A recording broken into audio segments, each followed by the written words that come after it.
I'm here today at Toynbee School in Eastleigh.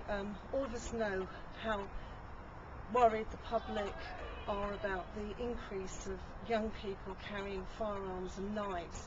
I've met Peter Steele, firearms officer, who is running an absolutely fantastic programme which actually started at this school 2 years ago called FAKE. Peter is actually going out and speaking to young people at youth groups, football clubs and schools all about the dangers of actually thinking you can protect yourself with firearms and knives. And I'm delighted to have him here to speak to us about the project, which has been so successful that it's going to be rolled out nationally. Thank you. So, fantastic project. I've just seen the youngsters in there listening to what you had to say. Yes. And there's been a massive impact in terms of reducing crime. Absolutely. As yes. a result. Can you tell me a bit more about that? Yeah, latest figures show that since the campaign has been started, we've had a 23% reduction in armed deployments within Hampshire and the Isle of Wight, and with the assistance of other OCUs, other areas within Hampshire, we've had 11% reduction in knife incidents across Hampshire and the Isle of Wight also. It's absolutely amazing. Now, I know when you go out to speak to youngsters, you bring along this array Yes. of weapons. Yes, absolutely. And what seemed important to me was the fact that a lot of youngsters are now carrying fake weapons. Yeah, we found that one of the issues that we face is the youngsters are carrying BB guns, airsoft weapons, because they don't realise they're committing offences. But the actual weapons themselves, because they've got the appearance of being a firearm, like this one, it is an imitation firearm. And if you carry an imitation firearm in a public place, you do run the risk of being faced by police firearms officers, depending on what you're doing with it, and certainly you're going to get yourself arrested, because it is an offence. Right. You spoke to me last time we met about this new terminology young people are calling called safe stabbing. Safe stabbing, yeah, it's a term that's being used and bandied around by youngsters for some peculiar reason. Some young people are saying that if they just nick somebody, it's a safe stab because they don't believe they're actually going to kill someone.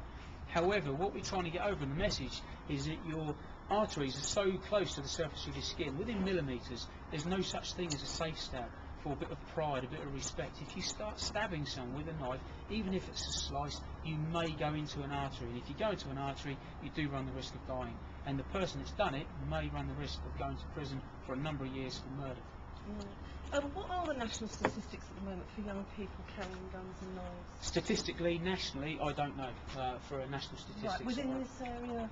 Hampshire and the Isle of Wight has got a very low rate of gun crime, very low rate of knife crime, and we wish to keep it that way. This whole campaign is about reducing knife and gun crime for over the next number of years. We're going to teach years 9, 10, 11 at schools, and we go to years 5 and 6 in the primary schools. Within 3 years we should educate everybody within Hampshire and the Isle of Wight, that's adults and youngsters, and then we'll only be educating years 5 and years 9. Years 5 to stop you committing offences in the first place, and year 9 to reinforce what we told them in year 5. But statistically, Hampshire and the Isle of Wight is a very, very safe place to be. This is about educating the youngsters to stop them from committing offences in the first place. Your presentations have been excellent, particularly the DVD that you actually managed to put together. Yeah. Wonderful, and had so much impact, and I know that the youngsters took a lot of notice of it. This, as you told me, is going to be rolled out nationally. Yep. Do you know when that's going to happen? No. That is what our ultimate goal is. We want to get a number of other police forces on board. Currently, we had a meeting at Hampshire on the 30th of March. We had 14 police forces attend. All of those have expressed an interest in what we're doing. They've also got some very, very good material, and we've asked them for some of their material as well. What we're after is every force in the UK to work together to reduce gun and knife crime from the younger communities on the streets. And if we've got this, the one campaign that we all have, we can all buy into it. We go to a youth club, we will take one package off the shelf, a youth club package, and we'll put our own stamp on it, Hampshire, Dorset, and various other constabularies that buy into it. If we go to primary school, we'll do the same. We'll have an off-the-shelf package. If we go to secondary school, we'll have an off-the-shelf package. That's what we're striving to achieve, so everybody is working together. Because currently we've got a number of forces, all with similar issues, all doing different things. It's not productive.